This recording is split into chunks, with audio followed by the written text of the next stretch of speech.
Hello મિત્રો, શેરબજારની વાતોમાં મિત્રો બજાર સતત વધી ગયું છે અને સારી કંપનીઓમાં પણ સતત વધારો છે. જીપ નિફ્ટી 25,500 આસપાસ સ્ટાર્ટ થઈ ગયું છે. 70-80 પોઈન્ટનો વધારો છે મિત્રો.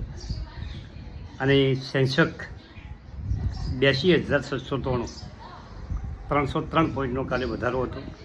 નિફ્ટીમાં પણ લગભગ 100 પોઈન્ટનો વધારો વધીને 25,330. બેંક નિફ્ટીમાં 345% વધારો, 345 પોઈન્ટ વધારો, 0.5% આસપાસ વધારો અને 55,403 ઉપર બંધ થયો. અને મિડકેપ 58,849, 50 પોઈન્ટનો વધારો. મિડકેપના શેરોમાં થોડોક ઓછો વધારો હતો. એનએસસી ઉપરના શેરો 1,592 વધતા હતા અને 1,215માં ઘટાડો હતો. આ હતી કાલની વાત. આજે આપણે કંપનીઓની વાત કરવી છે કે ઓશિયા હાઈપર રિટેલ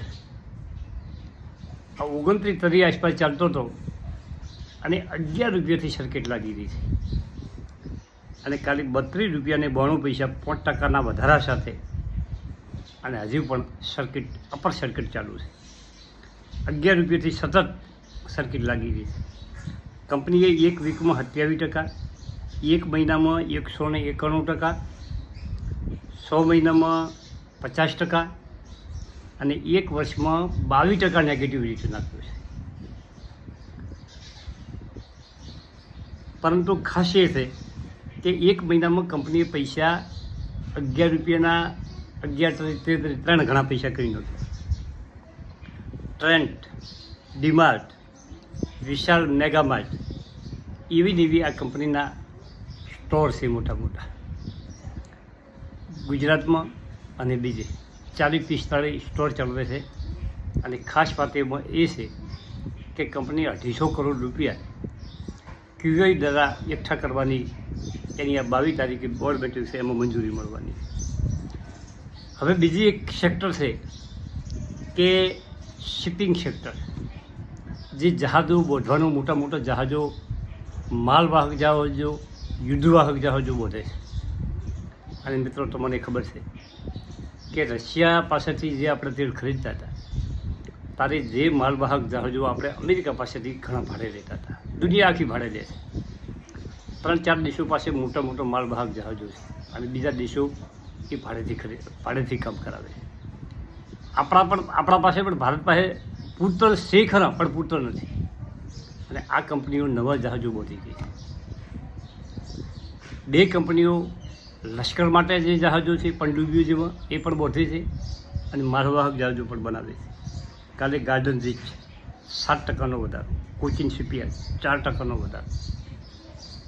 આ સેક્ટર જોરદાર ગ્રોથ કરતું સેક્ટર છે. જેમ ડિફેન્સ સેક્ટર ચાલી રહ્યું છે એવી રીતે આ શિપિંગ સેક્ટર પર સરકારનો ખૂબ મોટો ફોકસ છે. હવે બીજી એક મહત્ત્વની એ વાત છે કે અર્બન કંપનીનો કાલે આઈપીઓ જે ખુલ્યો એ 61% ઉપર ખુલ્યો, 166 રૂપિયા.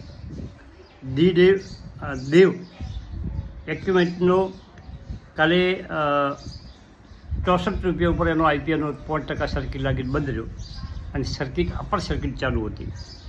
અને શૃંગાર હાઉસ મંગળસૂત્ર એ 12% કાલે એ આઈપીઓમાં વધારો છે. હવે આજે 2 આઈપીઓ બીજા સરસ છે અને એ આઈપીઓને આપણે એક વિડીયો બનાવીશું. હવે અમેરિકામાં રેટ કટ 0.25% રેટ કટ કાલે કરેલ છે પાવેલ સાહેબે, અને ફેડ રેટ કટ કરેલ છે. અને ડિસેમ્બરમાં બીજો પણ એક રેટ કટ કરે છે અને 0.25% રેટ કટનો ઘટાડો અમેરિકાએ કર્યો છે. હવે બીજી એક મહત્ત્વની વાત છે કે શેરબજારને હળવેથી જે લોકો લે છે, શેરબજારમાં જ્યારે સમજેલું ઓછી છે તો એ શેર માર્કેટને જુગાર જેવી વાત સમજે છે. પણ જે શેરબજારને સમજે છે, જુઓ મિત્રો, આખા દેશની અર્થવ્યવસ્થા શેર માર્કેટ પર ટકેલી છે. આખા દેશની અર્થવ્યવસ્થામાં જે કંપનીઓ કામ કરી રહી છે, તમે ધારો કે એરટેલ, જીઓનું જો કાર્ડ કાઢી નાખો આ જો કંપની આ કાર્ડનું કામ ના કરતી હોય, મહિનાનો આધાર છે. પછી મોટી મોટી રિલાયન્સ જેવી કંપનીઓ, તેલ કંપનીઓ આ દેશની કંપનીઓ ચલાવી રહી છે અને આખા દેશની અર્થવ્યવસ્થા શેર માર્કેટ ઉપર નિર્ભર છે. જે બેંકમાં તમે તમારા પૈસા જમા કરો છો તે બેંકો પણ પૈસા શેર માર્કેટમાં લગાવે છે અને પૈસા કમાય છે. જે તમે તમારા માટે વીમો મેળવો છો અને વીમા કંપનીઓ પણ તમારા પૈસા શેર માર્કેટમાં રોકાણ કરે છે. LICનું શેર માર્કેટમાં મોટું રોકાણ છે, ઘણી કંપનીઓમાં રોકાણ છે. અને જો તમે શેર માર્કેટને જુગાર હોય તો આ લોકો પૈસાનું રોકાણ કરે છે, લોકો મૂર્ખ નથી. આપણો ખોટો ડર હશે, ડર મગજમાંથી કાઢી નાખવો જોઈએ. અને સારી કંપનીમાં જો મિત્રો તમને રિસ્ક હોય, રિસ્ક શેમાં છે? જે નાની કંપનીઓમાં આપણે રોકાણ કરો છો વધારે નફો મેળવવા એ રિસ્ક છે.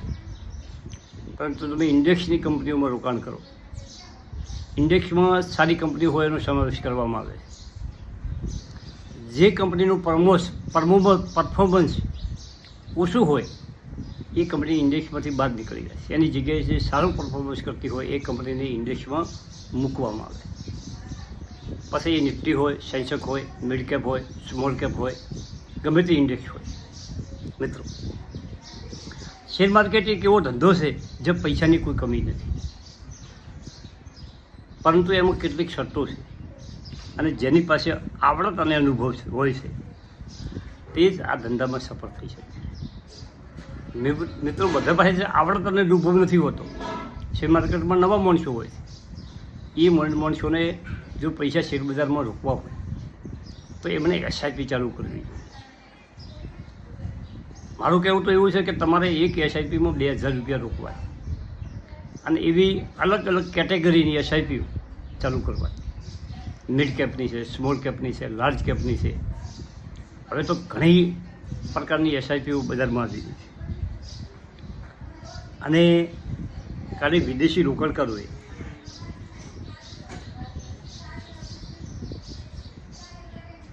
$1,125 કરોડનું કેશમાં વેચાણ કર્યું અને આપણા ઘરેલું ફંડોએ સતત 17 દિવસથી ખરીદારી બજારમાં ક્યારની ચાલુ છે. 2,294 કરોડની ખરીદારી કરી કેશમાં. અને વિદેશી રોકાણકારોએ ઇન્ડેક્સ ફ્યુચરમાં 1,708 કરોડની ખરીદારી કરી અને એ સ્ટોક ફ્યુચરમાં 402 કરોડની વેચવાની. હવે થોડીક એ વાત છે કે લોકો શું કહે છે તેની પરવાહ ના કરો અને સારું કામ કરતા મિત્રો. બાકી બધું સારું કરશો તો બાકી બધું આપોઆપ સારું થતું રહેશે. રિસ્ક લેવાથી ડરો. કોઈ ધંધો કરવો છે કે કોઈ કામ કરવું છે એમાં તો તમને રિસ્ક લાગે અને તમે બેહી રહો તો તમારી પ્રગતિ થવાની નથી. જોખમ ઉઠાવવું પડશે. નાનું કામ કરવું છે કે મોટું કામ કરવું છે, રિસ્ક વગર આ દુનિયામાં કશું નથી. બડા બિઝનેસ હંમેશા બડા રિસ્કથી બનતા છે. મોટા કામમાં મોટું રિસ્ક હોય છે અને મોટું કરવું છે તો સમજી વિચારીને થોડું ઘણું રિસ્ક તો લેવું જ પડશે.